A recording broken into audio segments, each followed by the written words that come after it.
What's the last question you asked yourself, knowing deep down that no answer would ever come? Don't move past that too quickly. We all ask questions, every single day. But there's one kind we always avoid. The question we already know will be met with silence. So we postpone it, ignore it, pretend we never thought it in the first place. But what if that kind of question is the most important one we'll ever ask? Why do we ask at all? Let me take you back for a moment. Think of a small child, anywhere in the world. What do they do the moment they begin to understand the world around them? They ask, why is the sky blue? Why do people die? Why am I me and not someone else? A child has no shame in asking, no calculation about whether an answer exists. They ask because asking is the only way they know that they exist. And then they grow up. And they learn that some questions are embarrassing, some are pointless, some make the people around them uncomfortable. So slowly, they go quiet. And that's where the trouble begins. The importance of asking, philosophy. Over 2,400 years ago, a man walked the streets of Athens. He carried no books, he gave no lectures, he simply asked.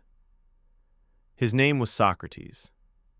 He would stop anyone who believed they knew something and ask them, not to embarrass them, but because he believed one thing completely, that a real question reveals what no answer alone ever could.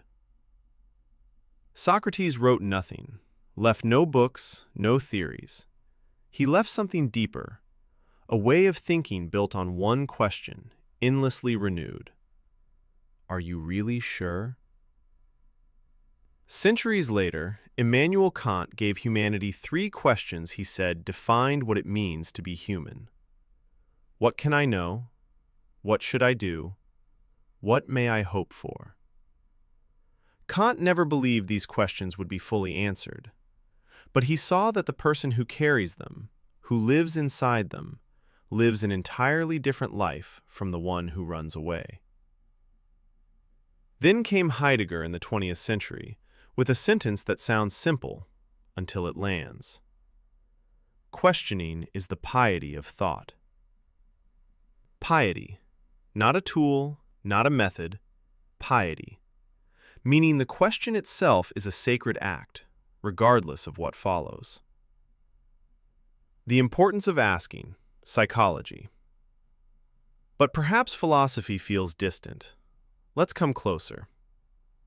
Viktor Frankl, the Austrian psychiatrist, entered Nazi concentration camps and came out with something no one expected: a theory. He said that a human being can endure almost any how if they find a why. The why is the question. And Frankl witnessed firsthand that those who kept asking for meaning, even in the middle of hell, were the ones who survived. Carl Jung believed that every human being carries one great question at their core throughout their entire life. Who am I, really? He said this question would never be fully answered, but the journey toward it, the endless asking, is what builds a person, what completes them. He called it individuation, and it never ends. And when Martin Seligman and the positive psychologists began studying what makes people truly flourish, they found something striking. People who ask deep existential questions, even ones with no answers, are more psychologically resilient, more capable of facing crisis, more connected to meaning in their lives. Asking doesn't weaken you. Asking builds you. And now, we reach the hardest part. Imagine you're carrying a question, and you know, not suspect, not fear, you know it will never be answered. What do you do with that question? The easy answer is to let it go, to tell yourself, what's the point of asking if there's no answer? But philosophy and psychology together tell you something completely different. They say, perhaps that kind of question is the most important one you will ever carry. The unanswered question, philosophy. Albert Camus sat face to face with this question. He said, "Man cries out to the universe, asking for its meaning, and the universe says nothing. That silence is the absurd." But Camus didn't say, then stop asking. He said the opposite. He said, to rebel against that silence, to keep asking in spite of it, is the most noble human act possible. Sisyphus, pushing his boulder upward, knowing it will roll back down. Camus said we must imagine him happy, because the act itself, even without result, is what gives it meaning. And in Eastern philosophy, in Zen, there is the koan, questions a master poses to a student. One of the most famous, what is the sound of one hand clapping? There is no logical answer, and that is precisely the point. Zen teaches that sitting with the unanswerable question, without anxiety, without escape, is itself a form of enlightenment. The unanswered question, psychology. And psychology isn't far behind. Freud believed that questions we're afraid to ask, even of ourselves, find their way inward. They become pain without a source, anxiety without a name. Asking, even into emptiness, is far better than burying. Modern psychology adds another layer. It tells us that people don't always need an answer to heal or to grow. Sometimes they only need their question to be heard, to be spoken aloud, to be acknowledged. This is the foundation of much of psychotherapy. The therapist doesn't always answer. Sometimes they simply sit and listen, and the person leaves changed, not because they received an answer, but because their question finally saw the light.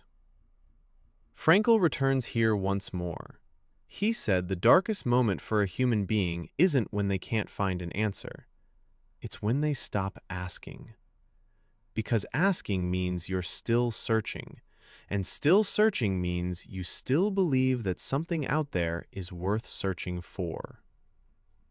In every episode of this podcast, we will carry a question.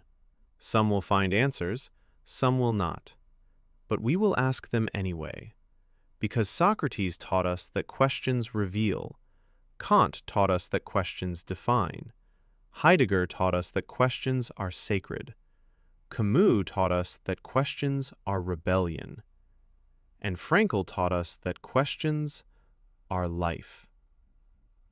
And now, my question is for you.